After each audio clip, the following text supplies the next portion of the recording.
Hello, and I'm Leon from Brighton Creations. In today's video, we'll be covering a wave spawning system. In the editor, I have an empty scene, and in the resources, I have a skull icon, but don't worry, you can use the Godot icon. All I'm going to do with this is create a button, so in the editor, I will click Other Node and go to Button and Create. I will then drag the skull icon onto this and click Flat. That is all. Like I said, you can use the Godot icon for this. I will then rename this Wave Starter and save this into my resources. I'll now create a new scene, and I will add a 2D scene and rename this Wave Controller. In this, I will add 2 timers, and to duplicate the first time that I added, I will hold Control and click D. I will rename one to Spawn Rate. I will name the other to Spawn Delay. There is nothing I need to do in the properties of these as of yet. I will then create a new Node 2D, and I will call these Spawn Points, or this rather, I will call this Spawn Points. In this, I will create a Position 2D and rename this to #0. I will place this anywhere, duplicate, and duplicate again until I have quite a few made, and you'll see why later on. So there are 7. I will then click the wave controller and bring in the wave starter. If it's too big for you, you can always shrink down the wave button by going into Rect and scaling it down to half the size. And save it, and then when you come over, it will be shrunk as well. On the wave controller, I will add a wave controller script, which will extend a Node 2D. I can then get rid of everything else that was in the script. To start us off, I will start making all the variables that we need. So the first one will be a variable of wave, which will equal 0. The second one will be a variable called subwave, which will also equal 0, and I will then export an int of a variable called wave limit. Now what these will essentially do is control how many waves we want, what the max wave we want from the wave controller, and the subwave will control all the waves that have spawned of enemies.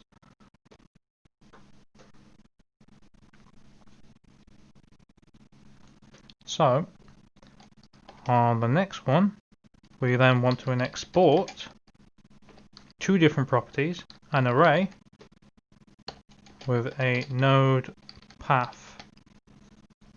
I put export instead of export, well done. So export an array and a node path, and this variable called spawn positions. And there's nothing else that we need to do for that.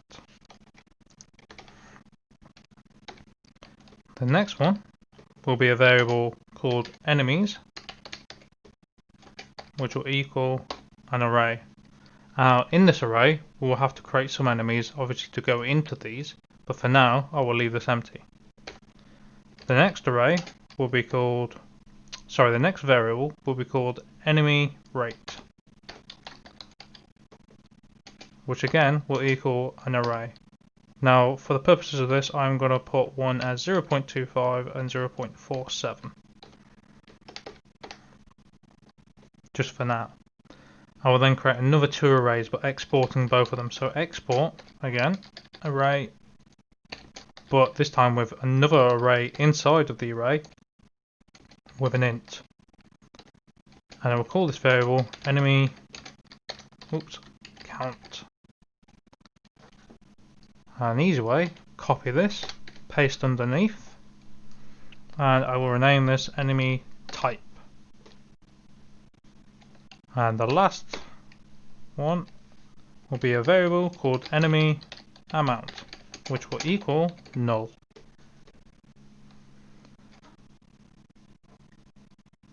So what these essentially do is all work together, corresponding. So the enemy count for these, so if I do this as I go along, the enemy count is how many in the subwave, and the enemy type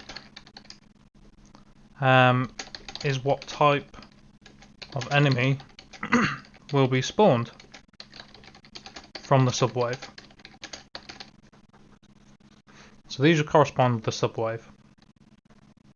And obviously we get this, the enemy type, from the enemies. Obviously we haven't made any enemies as of yet, so don't worry. And the enemy amount, enemy amount will get the value of the enemy counter that we want from the array.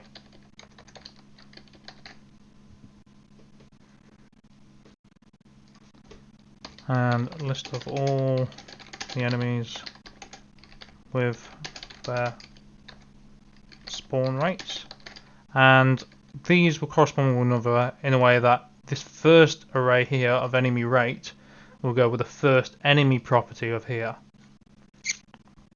Okay, right, so then we want to create a function called spawn wave. Now in this spawn wave we want to ask if the wave does not equal the wave limit. We want to then set the enemy amount is equal to enemy count wave subwave. The reason is, if we go into the wave controller, you see a bunch of listings of being available, a bunch of properties now on the right hand side. So I could set the wave limit to 3, and in the enemy type, basically I could have 2 in the array, so then it brings up a sub-array here, and then in this array, if I put 3 or 2 and put 1 here, I'll do 2 and 1. Whatever's in here, so however many you make here, you want to be the same, because these two are going to correspond with one another. So if the size of the first array of the enemy count is 2, you want the size of the enemy type to be 2 as well. Because then, if on the enemy count you want 5 enemies to spawn, and you want then 2 enemies to spawn and 3 enemies to spawn on the next subwave, you then want to choose what you want as that type. So if I want the 5 enemies to be enemy number 1, I would leave this as 0, and then I would put the second one as 1, and then the third one, which is on the subwave 2, I can then put back as 0. Hopefully that makes sense. I'll go back into the script, which is essentially what that will do. The easy way probably to do this, if I click on the spawn delay and I go on to timeout and connect this, if I do it this way first, and I will connect the spawn rate as well. Right, so spawn rate delay, simple for this, when the spawn delay ends, go into wave plus equals 1. That's it. And then we want to spawn the wave. I've done that in the wrong one. Move that over to the spawn delay, and then on the spawn rate timeout, if enemy amount is greater than or equal to 1, we want to spawn something that we haven't even made yet. We want to spawn the enemy. So at the bottom, function spawn enemy, and then we want to pass just for now. So we'll spawn the enemy and we'll make the enemy amount minus equals 1. Now if enemy amount is less than or equal to 0, semicolon, we want to then subwave plus equals 1. If subwave then is less than or equal to enemy count wave dot size minus 1, yes, minus 1, then we want the enemy amount equal to enemy count wave subwave.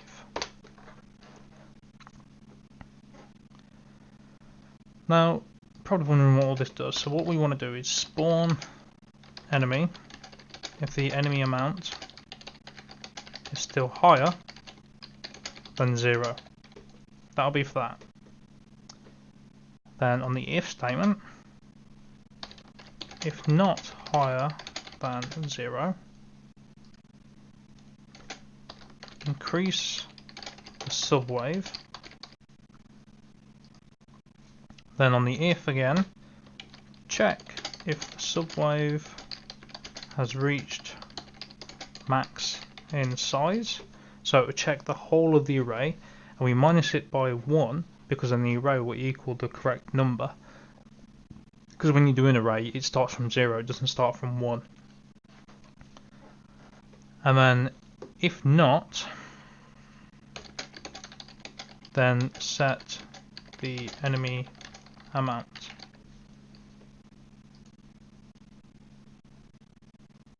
Okay.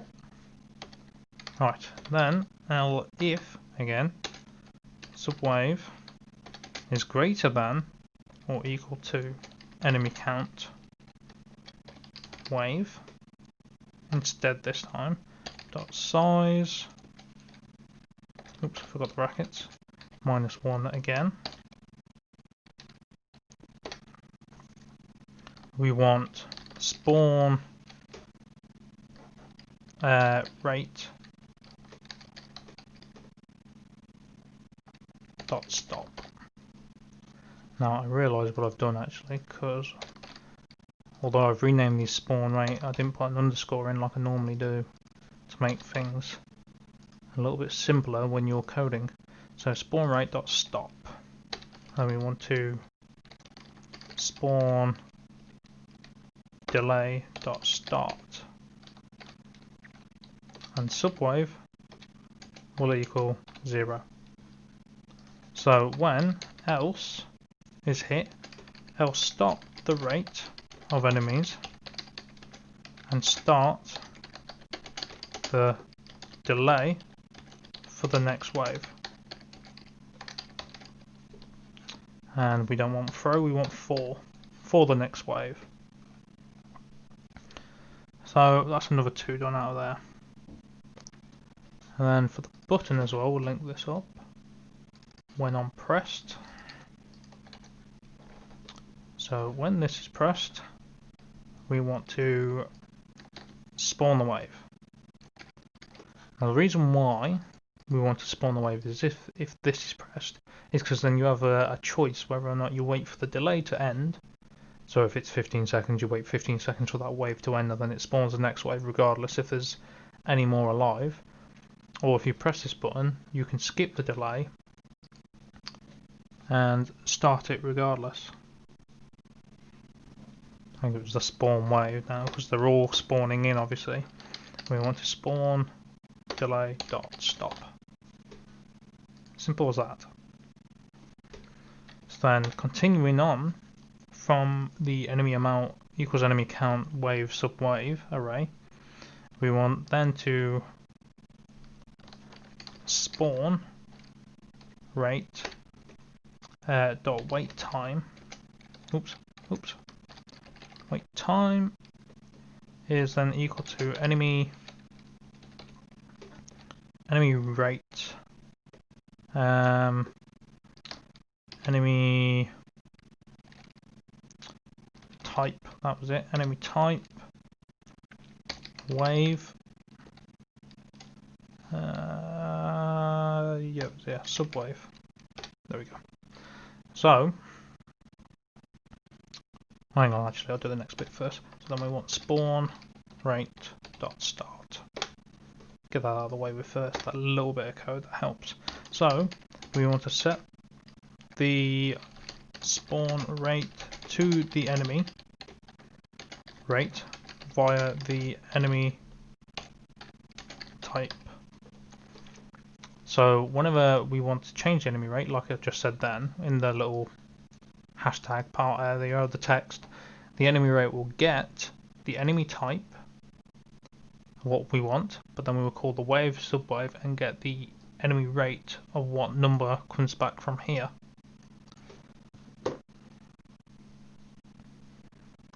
Quite a good little system. Right, and then we want else victory. Might be wonder, well, where's this victory function? Well, we haven't made it yet. So if I create another two functions, or one, don't really need the other one, I'm going to add it in because I will end up using this. And then I'm going to create one function called victory. You could probably have guessed what the other one will be, is defeat. But I will not end up using any of these in this video. It's just here for a temporary solution until, you know, it's all complete. So then the last but not least is the spawn enemy. So from, you know, the list of enemies that we will have, we want to make a new variable called enemy, which will equal load enemies, enemy type,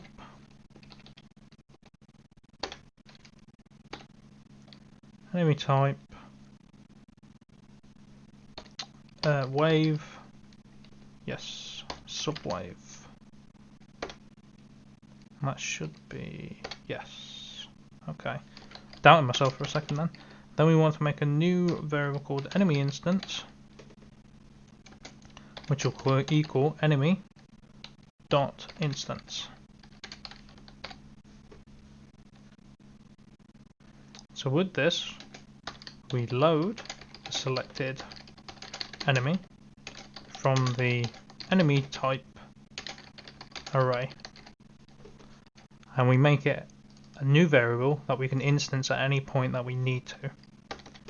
We then want to randomize.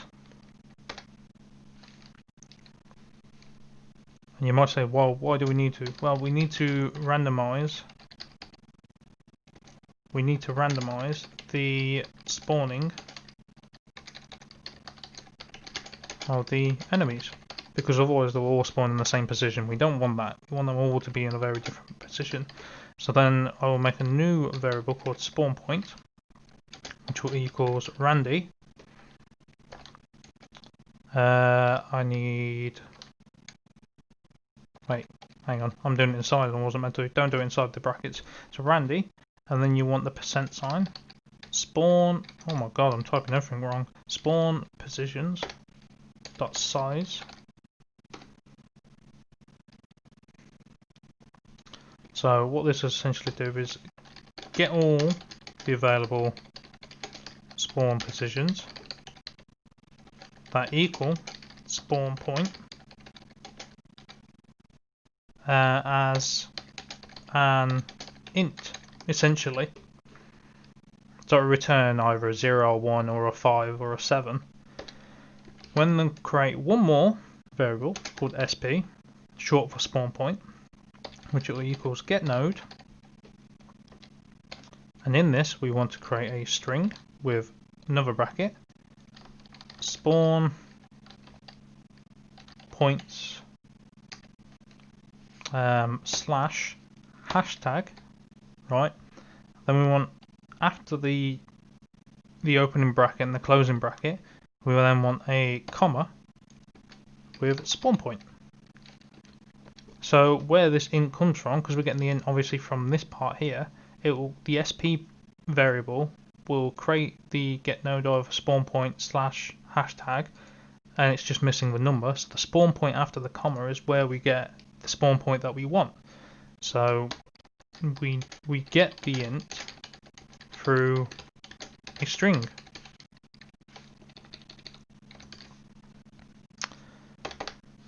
Then add child, enemy instance. So add the instance to the scene, enemy instance dot position equals sp dot position. So what this will do is change the instances of the enemy position to the sp position. So if victory, we'll just do print yay as well, why not? And although I'm not using it, it will work, but I'll put no in the other one. And there you have it. I will put, tell you what, I'll do the last little speech marks at the top. What wave we are on, and the subwave. Each enemy will spawn from, and then the max limit of waves. And for the spawn positions, we set positions of the spawn positions through position 2Ds in game. A lot of me saying position there, but yeah, that's basically what each part will do. I quite like to label out each one as I go along, because you know it helps me know what I'm doing. But yeah, that's the only code that you actually need for well, this, and it should work. So if I put don't need to do the spawn wait. If I do the delay as 4 seconds, we want the array of 7 points, don't we? And we need to assign these in the editor. So you can't just drag these, it seems, as well, because if I try dragging one, it changes it. It changes, like, it thinks that you're trying to select this one. I mean, you are. At the same time, you want it to go into the thing over here, but in the array you can assign them through the node positions, the node path that I did. Now I'm going to create a new scene. Just a simple, quick thing. We want to set this as a sprite. Call it enemy, call it whatever you want for now. I will call this enemy 1. I will put the texture as a Godot icon. Set the visibility of the modulate to red. So then you can see it's definitely different. Call and save this enemy 1. I will then duplicate enemy 2. Now you could obviously make a parent version and change it to, inherit from enemy 1, but for the purposes of this, it doesn't really matter. Change the colour to, what colour should we go with? We'll go with purple or pink. We'll go with pink. Now we want to copy the node path, go back into your wave controller for one last time. In the variable called enemies of the array, open the brackets and put res enemy, or wherever your enemy will be, and it will copy the node path to there. Because mine are both in the same place, I can paste mine twice and just change the number to enemy 2. So now, when I click play scene and I press that, you see they spawned 5, 1. It waited, and there was 1. You might not have seen the other one actually. If I actually create a new colour instead, then we'll be able to see, won't we? Yeah, we'll do that colour. Oh, rename you.